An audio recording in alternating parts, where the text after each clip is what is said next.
আসসালামু আলাইকুম। Hello viewers, কেমন আছেন সবাই? আলহামদুলিল্লাহ, আমি ভালো আছি। আশা করি আপনারাও সবাই ভালো আছেন। আপনাদের জন্য আজকে একটি নতুন রেসিপি নিয়ে চলে আসলাম।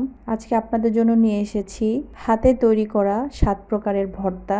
যারা মূলত ভর্তা প্রেমী আছেন, আজকের ভিডিওটি তাদের জন্য। বাটাবাটির ঝামেলার কারণে অনেকেই ভর্তা তৈরি করে খেতে পারেন না, অনেক ঝামেলার মনে হয়। আজকের ভিডিওটি তাদের জন্য। কোনো বাটাবাটি ছাড়াই হাতে তৈরি করে 7 প্রকারের ভর্তা রেসিপি দেখাবো। তো চলুন দেখে নেই কিভাবে ভর্তাগুলো তৈরি করতে হবে। প্রথমে করব রসুনের ভর্তা। রসুনের ভর্তার জন্য অবশ্যই আমাদের রসুন লাগবে। আমি এখানে রসুনের খোসা ছাড়িয়ে নিয়েছি এবং 1 চামচ পরিমাণ সরিষার তেল দিয়ে রসুনটা ভেজে নিয়েছি। ভাজার সময় অবশ্যই ঢাকনাটা দিয়ে ভাজতে হবে যাতে রসুনটা সিদ্ধ হয়ে যায়। আমি এখানে ভাজা শুকনা মরিচ নিয়েছি। এখানে ঝালটা আপনাদের পছন্দ মতো নেবেন। যদি আপনারা ঝাল বেশি খেতে পছন্দ করেন তাহলে মরিচের পরিমাণটা বাড়িয়ে দিবেন। আমি এখানে পরিমাণ মতো লবণ দিয়ে মরিচটা গুঁড়ো করে নিচ্ছি। মরিচটা ভালো করে গুঁড়ো করা হয়ে গেলে আমি এর মধ্যে দিয়ে দিচ্ছি ভেজে রাখা পেঁয়াজ আর কালো জিরা। আমি এখানে 1 টেবিল চামচ পরিমাণ সরিষার তেল দিয়ে পেঁয়াজ আর কালো জিরাটা ভেজে নিয়েছি। মরিচের সঙ্গে পেঁয়াজ আর কালো জিরাটা ভালো করে মিশিয়ে নিতে হবে। ভালো করে মাখানো হয়ে গেলে এর মধ্যে দিয়ে দিচ্ছি পরিমাণ মতো সরিষার তেল। সরিষার তেল দিয়ে মাখানো হয়ে গেলে আমি রসুনগুলো ভেঙে দিচ্ছি। ভেজে রাখা রসুনগুলো টিপে টিপে ভেঙে নিচ্ছি।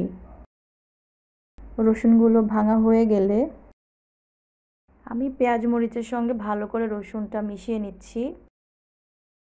সবগুলো উপকরণ একসঙ্গে মিশিয়ে নিতে হবে। তৈরি হয়ে গিয়েছে রসুনের ভর্তা। এটি গরম ভাত দিয়ে খেতে খুবই মজা লাগবে। এখন আপনাদের তৈরি করে দেখাবো বেগুনের ভর্তা। বেগুনটা সাধারণত আমরা পুড়িয়ে কিংবা সিদ্ধ করে খাই। আজকে আপনাদের একটু ভিন্ন রকমের স্বাদের বেগুন ভর্তা তৈরি করে দেখাবো। বেগুনটা আমি এখানে কুচি করে কেটে অল্প পরিমাণ সরিষার তেল দিয়ে ভেজে নিয়েছি। পরিমাণ মতো লবণ দিয়ে শুকনো মরিচগুলো ভেঙে নিচ্ছি। ভালো করে ভেঙে নেওয়া হয়ে গেলে এর মধ্যে দিয়ে দিচ্ছি পেঁয়াজ কুচি। পেঁয়াজ কুচিগুলো দিয়ে ভালো করে মরিচের সঙ্গে মিশিয়ে নিচ্ছি। ভালো করে মেখে নেওয়া হয়ে গেলে এর মধ্যে দিয়ে দিচ্ছি পরিমাণ মতো সরিষার তেল। তেল দিয়ে পেঁয়াজটা ভালো করে মেখে নিচ্ছি। এর মধ্যে বেগুনগুলো দিয়ে ভালো করে মেখে নিতে হবে। দিয়ে দিচ্ছি ধনেপাতা কুচি। ধনেপাতা কুচিগুলো ভালো করে বেগুনের সঙ্গে মিশিয়ে দিতে হবে। তৈরি হয়ে গিয়েছে আমার বেগুনের ভর্তা।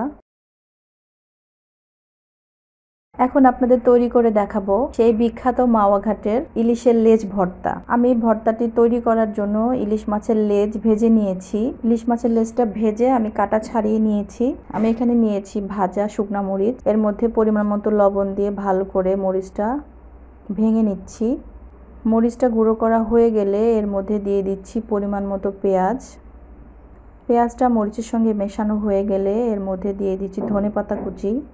ধনেপাতা কুচি দিয়ে ভালো করে পেঁয়াজের সঙ্গে মিশিয়ে নিচ্ছি। মেশানো হয়ে গেলে এর মধ্যে দিয়ে দিচ্ছি পরিমাণ মতো সরিষার তেল। সরিষার তেল দিয়ে ভালো করে মিশিয়ে নিতে হবে। এখন মাছগুলো আমি এর মধ্যে ভালো করে মিশিয়ে দিচ্ছি।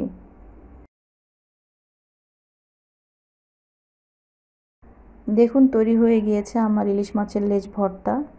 এটি খেতে খুবই অসাধারণ। এখন আমরা তৈরি করে নিচ্ছি পোড়া টমেটোর ভর্তা। আমি এখানে টমেটোগুলো শিকে গেঁথে পুড়িয়ে নিয়েছি। পুড়িয়ে খোসাগুলো ছাড়িয়ে নিয়েছি। এর মধ্যে নিয়ে দিচ্ছি পরিমাণ মতো ভাজা শুকনো মরিচ। দিয়ে দিচ্ছি পরিমাণ মতো লবণ। দিয়ে ভালো করে মরিচটা ভেঙে নিতে হবে। মরিচটা ভালো করে গুঁড়ো করা হয়ে গেলে এর মধ্যে দিয়ে দিচ্ছি পেঁয়াজ কুচি। পেঁয়াজ কুচি দিয়ে ভালো করে মেখে নিতে হবে। ভালো করে মাখা হয়ে গেলে এর মধ্যে দিয়ে দিচ্ছি ধনেপাতা কুচি। দিয়ে ভালো করে মেখে নিচ্ছি। এর মধ্যে দিয়ে দিচ্ছি পরিমাণ মতো সরিষার তেল। দিয়ে আবারও ভালো করে মেখে নিচ্ছি। এবার টমেটোগুলো পেঁয়াজ মরিচের সঙ্গে মিশিয়ে নিচ্ছি। টমেটোটা ভালো করে পেঁয়াজ মরিচের সঙ্গে হাত দিয়ে ভালো করে মিশিয়ে নিচ্ছি। মেশানো হয়ে গিয়েছে। তৈরি হয়ে গিয়েছে আমার টমেটোর ভর্তা। এটিও খেতে খুবই মজা। এটিও গরম ভাত দিয়ে খেতে অনেক মজা লাগবে। এখন আপনাদের তৈরি করে দেখাবো কাঁচা মূলার ভর্তা। যদি এভাবে তৈরি করে আপনারা খান, গরম ভাতের সঙ্গে খেতে খুবই অসাধারণ লাগে। আমি এখানে মূলাটা কুচি করে কেটে নিয়েছি। এখন নিয়ে নিচ্ছি পরিমাণ মতো শুকনা মরিচ, তার মধ্যে দিয়েছি পরিমাণ মতো লবণ দিয়ে মরিচটা গুঁড়ো করে নিয়েছি। ভালো করে গুঁড়ো করা হয়ে গেলে এর মধ্যে দিয়ে দিচ্ছি পেঁয়াজ কুচি দিয়ে ভালো করে মিশিয়ে নিচ্ছি। নিয়ে এর মধ্যে দিয়েছি পরিমাণ মতো ধনেপাতা কুচিটা দিয়ে ভালো করে মেখে নিতে হবে।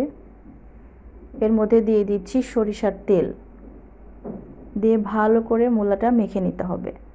তৈরি হয়ে গিয়েছে কাঁচা মূলার এই ভর্তাটা। গরম ভাতের সঙ্গে খেতে খুবই মজা লাগে, আপনারা বাসায় ট্রাই করে দেখবেন।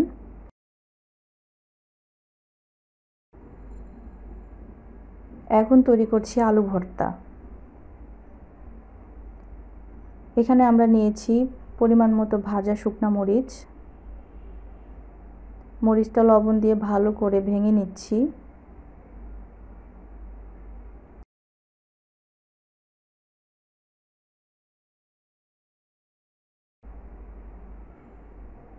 এর মধ্যে দিয়ে দিচ্ছি ভেজে রাখা পেঁয়াজ।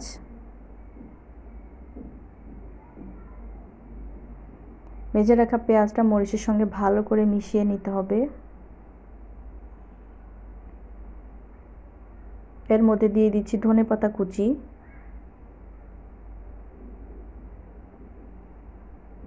ধনেপাতা কুচিটা দিয়ে ভালো করে মিশিয়ে নিচ্ছি। এর মধ্যে দিয়ে দিচ্ছি পরিমাণ মতো সরিষার তেল। এখন পেঁয়াজ মরিচের সঙ্গে আলুটা মেখে নিচ্ছি। ভালো করে আলুটা মেখে নিতে হবে যেন দলা পাকিয়ে না থাকে।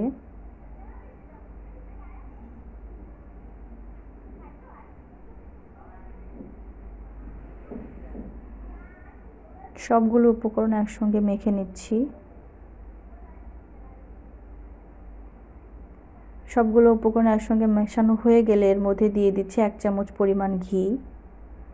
ঘিটা আলু ভর্তায় দিলে আলু ভর্তার টেস্টটা অনেক গুণ বেড়ে যায়।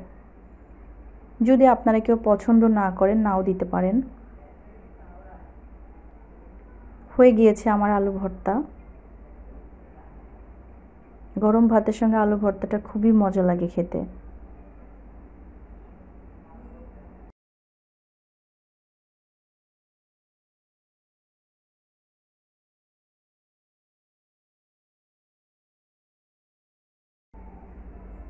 এখন তৈরি করে দেখাবো পেঁয়াজ মরিচের ভর্তা।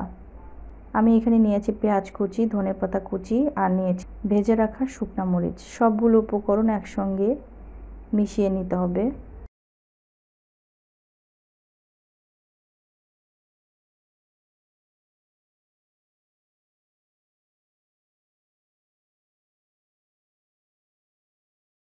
এর মধ্যে দিয়ে দিচ্ছি পরিমাণ মতো সরিষার তেল, দিয়ে ভালো করে মেখে নিতে হবে।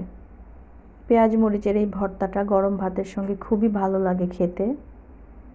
আপনারা বাসায় ট্রাই করে দেখবেন। তৈরি হয়ে গিয়েছে আমার 7 প্রকারের ভর্তা।